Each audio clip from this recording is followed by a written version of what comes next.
Welcome to my fourth video. अब हम आपको नीचे के दो पैराग्राफ के बारे में बताने जा रहे हैं।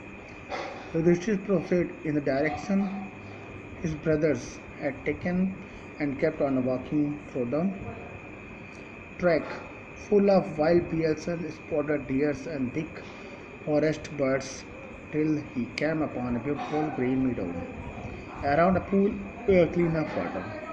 जब युधिष्ठिर अपने भाइयों की खोज में एक दिशा में निकले तो उन्होंने देखा कि वो रास्ता काफ़ी कठिनाइयों से भरा था।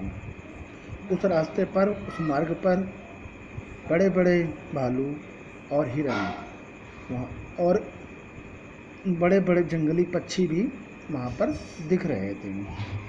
हमारे बिग ब्यूटीफुल ग्रीन मीडो, उनको वहाँ पर एक हरा भरा चारागाह भी मिला, जिसके समीप ही एक स्वच्छ जल का तालाब था।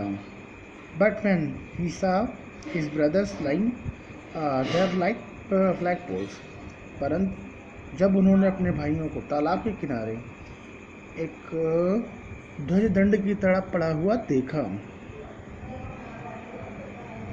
Enable to strain his grief, तो उनके दुख का कोई ठिकाना नहीं रहा, अर्थात वो बहुत ही दुखी हुए जिसकी कोई सीमा नहीं थी। ही lifted his voice and wept, उनके मुंह में स्वर नहीं थे, अर्थात उनकी ध्वनि नहीं निकल रही थी, इतना अधिक वो द्रवित थे। एंड वेप्ट, और वो रोने लगे। इसके बाद क्या होता है?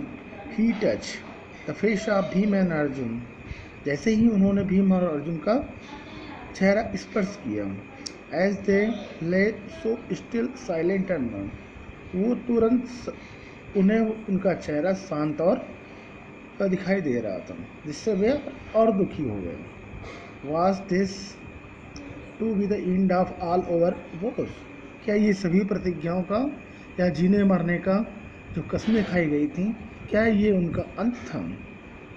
Just when our exile is about to and,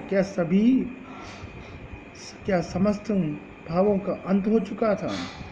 you have been taken away, क्या हम अपने मार्ग पर निकल चुके थे? Even the god have forsaken me in my misfortune, लगता है प्रभु ने मेरे मार्ग में ही मेरा साथ छोड़ दिया, अर्थात ये हमारा दुर्भाग्य था। इस प्रकार से महाभारत की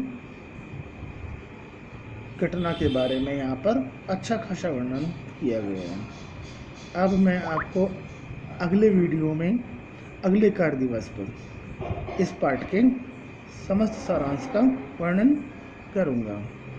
तब तक के लिए गुड बाय, गुड नाइट।